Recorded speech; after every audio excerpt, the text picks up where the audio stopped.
Earthquake आया तो 2 3 4 नहीं, 400 500 जाने जा आज सकती ही हैं। एलजी की मीटिंग के बाद एक वरिष्ठ सिविल सेवक, वहीं उनसे मेरी बात चल रही थी, दिल्ली में ही काम करते हैं, बहुत सीनियर सिविल सर्वेंट हैं। उन्होंने मुझसे अनौपचारिक बातचीत चल रही थी, मैत्री वाले भाव से।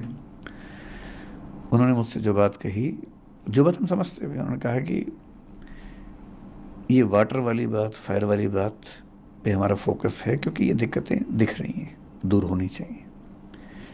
लेकिन जिस दिन दिल्ली में बड़ा भूकंप आ गया, उन्होंने कहा कि पूरी दुनिया में ऐसी त्रासदी नहीं हुई होगी जितनी यहाँ होने वाली है।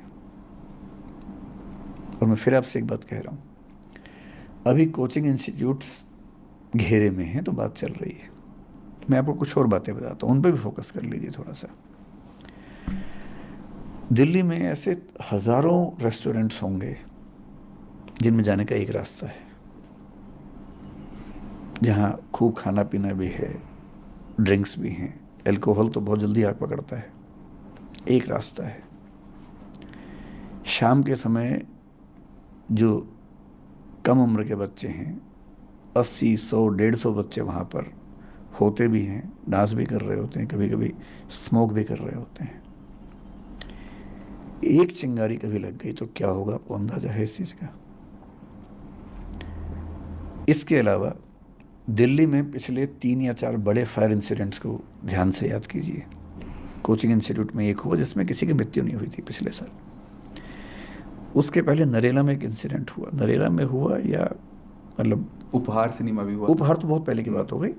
उसके बाद पिछले 4 साल में, 5 साल में 2 इंसिडेंट्स हुए जिनमें करीब 30 40 से ज़्यादा व्यक्तियों की जान गई। पर क्योंकि वो मजदूर थे इसलिए उनकी बात बहुत ज़्यादा उठी नहीं, किसी ने की नहीं उनकी बात, क्योंकि वो एक ऐसी बिल्डिंग में सो रहे थे, एक ही रास्ता था और नीचे से आग लग गई। जो अभी हाल ही में भारत के बाहर भी एक घटना घटी, बहुत से भारतीयों की जान गई जिसमें। अर्थक्वेक बहुत बड़ी त्रासदी होगा। फायर, फ्लड से ज़्यादा फायर की चिंता हमें आमतौर पर लगती है, क्योंकि फायर दिल्ली में होने का खतरा ज़्यादा होता है।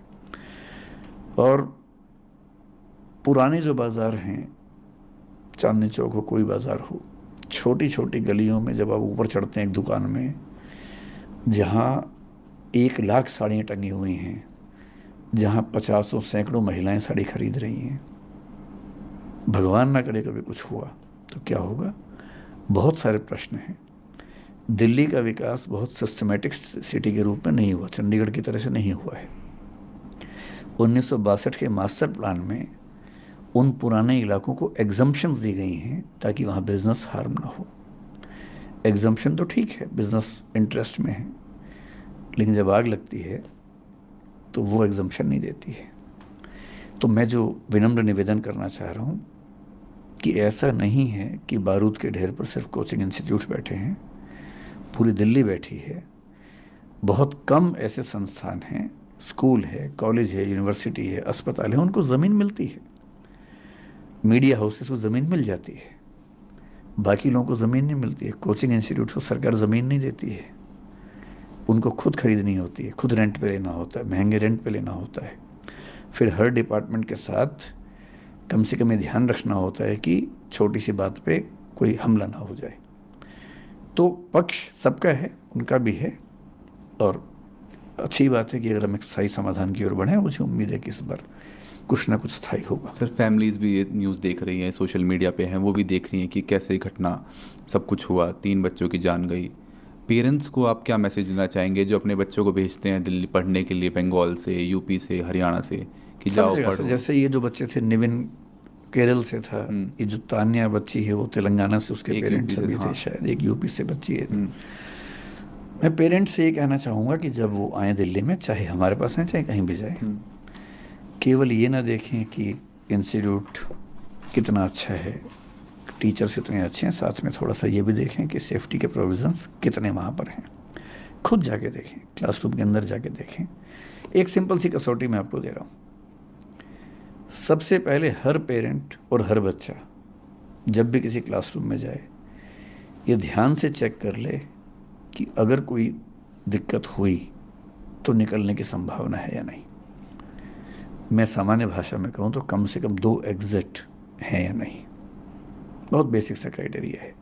मैं जानता हूँ कि ये कहने के बाद बहुत सारे इंस्टीट्यूट मुझसे नाराज़ हो जाएंगे, वो मुझे शायद बिरादरी से बाहर कर देंगे, लेकिन मैं साफ कह रहा हूँ, जिस क्लासरूम में बिल्डिंग में निकलने के 2 रास्ते ना हों, 2 या 2 से ज़्यादा, वहाँ आपको क्लास नहीं करनी चाहिए। अगर वो हमारा भी है तो हमारे पास भी नहीं करनी चाहिए।